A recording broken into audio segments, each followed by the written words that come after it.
difficile pour les usagers de la SNCF de l'ouest de la France. 3 TGV Atlantique sur 10 seulement circulaient aujourd'hui. Ces fortes perturbations sont liées à la grève des 200 agents du Technicentre de Châtillon. Ils contestent un projet de suppression de leur repos compensateur, projet pourtant abandonné par la direction. Alors pourquoi poursuivent-ils leur mouvement? Julien Bigard, Denis Basson-Pierre. Pour les vacances, ce ne sont pas les cartes postales qu'ils avaient imaginées. 7 TGV sur 10 supprimés dans l'ouest de la France. Elle est perdue la journée. Elle est perdue, je vais rentrer chez moi, je vais me poser tranquille et puis on verra ce qui va se passer. On nous laisse un peu patauger dans la gadoue, quoi. Hein? Et c'est tout le temps comme ça, c'est tout le temps comme ça et on paye tout le temps les frais des autres. Donc il y a un moment donné, ça commence à bien faire. Cette fois, quel est le conflit à l'origine de la perturbation? Dans ce centre de maintenance, 200 agents grévistes sur 700. Ils demandent une hausse de salaire et de meilleures conditions de travail. Réclamation habituelle. Mais ce qu'il est moins, c'est que la grève se fait sans syndicat.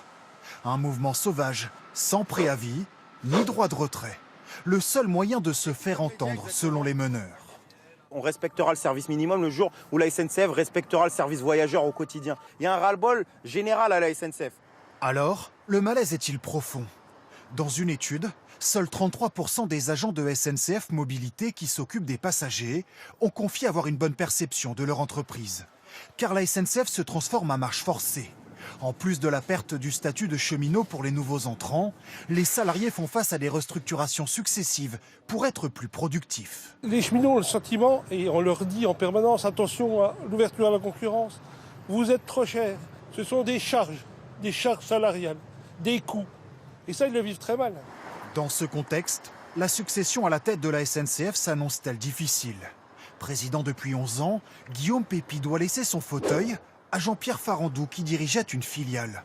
Pas encore arrivé, déjà sous pression. Aujourd'hui, les cheminots qui manifestent leur mécontentement, c'est également pour donner un signe à ce nouveau président que la tâche sociale sera difficile. D'autres centres de maintenance menacent aujourd'hui de rentrer dans le mouvement.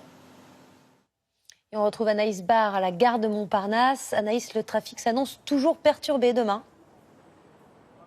Oui, demain, la situation ne va pas s'améliorer, bien au contraire. Les salariés grévistes ont annoncé cet après-midi la poursuite du mouvement. Le trafic sera donc encore très perturbé, avec en moyenne un TGV sur 3 dans l'ouest. De nombreux trains sont supprimés, avec par exemple sur la ligne Paris-Bordeaux seulement 8 allers-retours, sur la ligne Paris-Rennes seulement 2 allers-retours et sur la ligne Paris-Poitiers seulement un aller-retour. Les passagers auront donc le choix entre reporter leur voyage ou tenter de se faire une place dans des trains parfois déjà complets.